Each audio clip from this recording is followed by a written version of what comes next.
So we're here to talk through the Statue Park by Joseph Howard. You'd think from all the black cells it'd be very easy, and indeed some of the first steps are fairly easy. But then there's a less common trick towards the end, particularly that we know we have exactly 12 pentominoes that's going to play out in the solution. So I felt we'd highlight that in this walkthrough to just give you a feel for how to approach different kinds of pentomino puzzles with different constraints.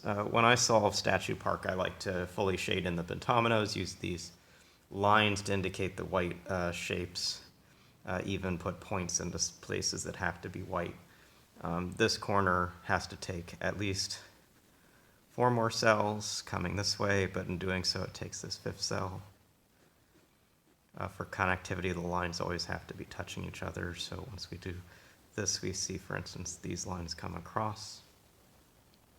This can't get all the way to here, so recognizing there's at least one of these cells not in black.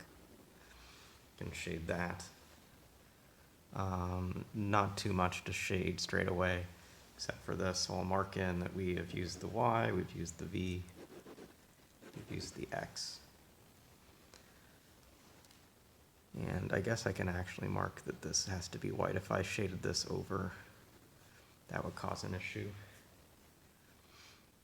The next thing to see is that this cell and this cell aren't going to be connecting. If it did, it would form another V shape. We'll actually end up using similar logic down here that these cells don't connect. So recognizing it can't come more than one cell over, it has to come down at least these number of cells. It can be an I or an L, but we don't know more than that. This piece doesn't want to come down fully to this shape. If it does, it's going to need to be an L and then force another I, which will cause issues. So there's a way that these connect, but there's a gap here. The cell comes down one more. This is, I think, roughly where I got until I switched thinking entirely. And maybe there's a little more in this corner. In this corner, this piece, if it comes to the left, it can't take this cell or it forms a V. Comes all the way to here. It has to at least take this. There's not too much more you can exactly force.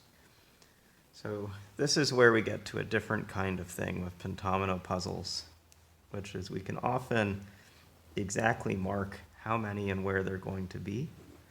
So I'm just going to start that. We have 7 for sure that we've marked. This will be an A seed here. Note that this doesn't connect to this or these others. We have 4 more to place, and there are roughly 2 that will have to be in this corner. In some versions of how these split apart, there could be 3 here, but that will form an issue. And again, these 2 dots are not part of the same, so let me just say that a 9th pentomino includes this dot, a 10th pentomino includes this dot, and that can't be any of the existing numbers. And then an 11th includes this dot, and a 12th includes this dot. And so every pentomino has to touch to one of these numbers now. There's no cell that can't join. So for instance, the first way we'll use this is looking at this dot.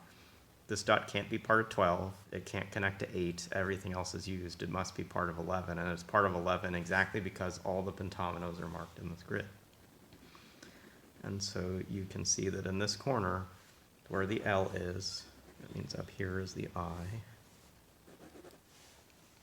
12 and this dot have to come together. We can now look back at what I've labeled on this grid as 5 and 10. 10, for the same reasons we said before about a V shape already in the grid, can't connect to this dot. So this dot doesn't go here. It's too far away to get to 8. It has to be part of 5. And so the second way that the total count of pentominoes is quite useful is up here. These are the 2 spots, this L in the corner and the F down here, the spots where you'll really use it. This has to connect to some pentomino shape, so it has to connect to the 10. Can't use this cell because that would be forming a V. What more can we quickly do?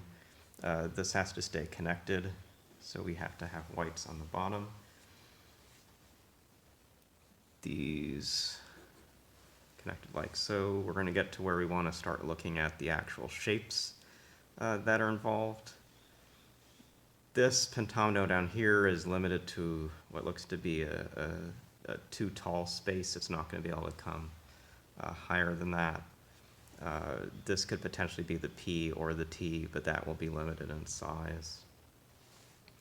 I think one thing that will be important is to see how we limit overall connectivity. And looking around the grid right now, we have potential issue of blocking off this section.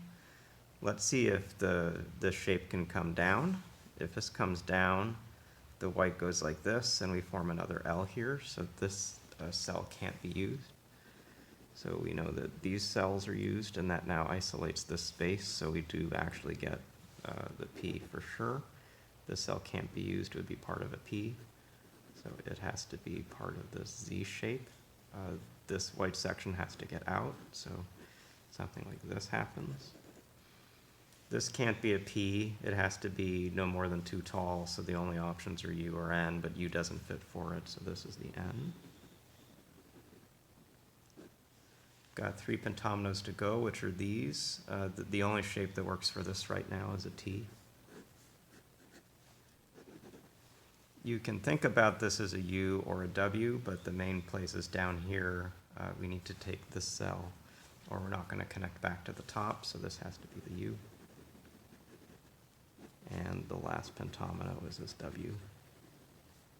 And so in practice, this isn't necessarily that hard as a Saturday puzzle, at least once you see the trick that we've described in this video, which is that given all the black circles in the grid, telling where the 12 shapes are is fairly easy. And recognizing where the 12 shapes must be, for instance, marking these as distinct pentominoes, but part of the only 2 pentominoes in this quarter, marking these as distinct pentominoes, but the only 2 in this corner. You get this forced F and this forced L, and that propagates the rest of the solution through the grid. So hopefully that helped you figure out how tracking of total pentominoes can be quite useful in puzzles of this style. This is a fun construction from Joseph, and we look forward to more from him, and we'll see you again soon.